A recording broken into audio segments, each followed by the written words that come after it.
Currently it only has one relay to control both fans.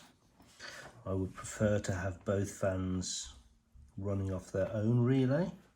The current arrangement, this was the earthing wire, was attached there to the thermostat control. The wiring to the fans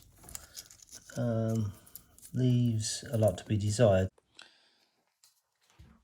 I'm going to attach the relays here. I'll probably leave this side actually open so that it does receive a certain amount of cooling air in this direction on the radiator enclosure. That's the earth that goes to 85 on both the relays. I will put probably double up on the shrink tubing on these. Soldered, filed the end so there's no sharp pieces. So they're attached to 85. That's going to be the joint inlet to 30 on the relays. This is power in for the switching mechanism part of the relay. So that will be connected to that one there, and that's on 86. And then this one here, 87, these are the two power outs. Each one separately will go to one of the fans. And then of course there will be an earth from each of the motors which will be connected direct into the battery there. The power will be supplied from here and it will come off this 30 amp fuse, which I might need to increase to 40 amps, we'll see. This is going to be the earth to the two motors.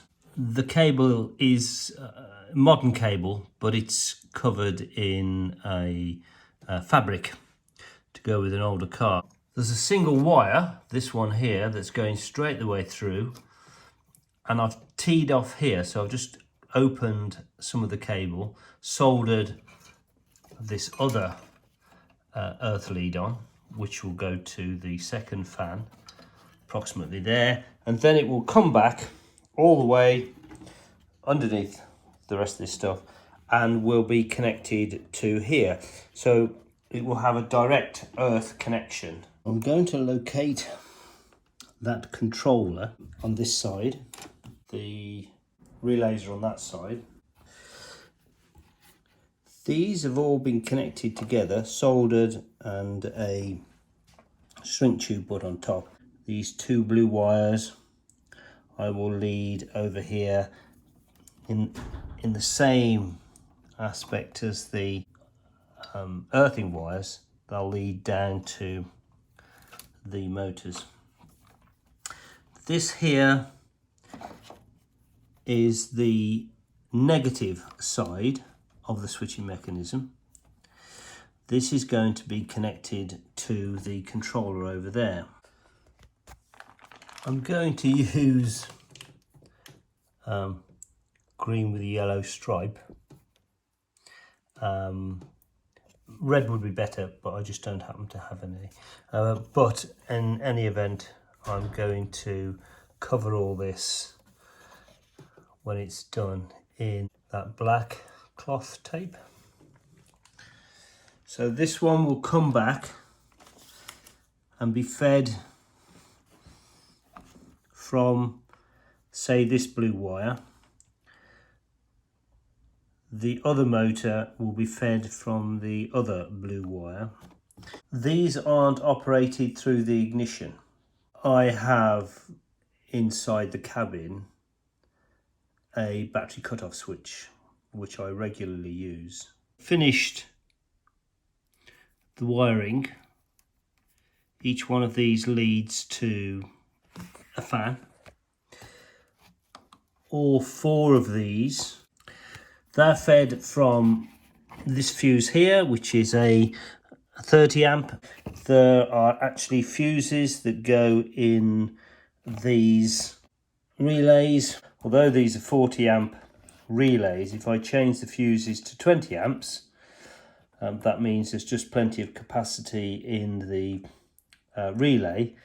And then it may be that one of these fuses will blow, but I'll still have one fan operating, and I'll probably upgrade that fuse to a 40 amp. I shall have another pair facing that way with the wires going in this direction when I do the headlights, and similarly I'll take the power from this box back here. The switching of the fans through the relay is going to be done by an earth connection, so making or breaking the earth connection to the switching mechanism in the relay, and then that will allow live power to go through to the fans. The earth is fed on this side. When this kicks in at the right temperature, that earth connection will be made here. So there'll be a connection across here.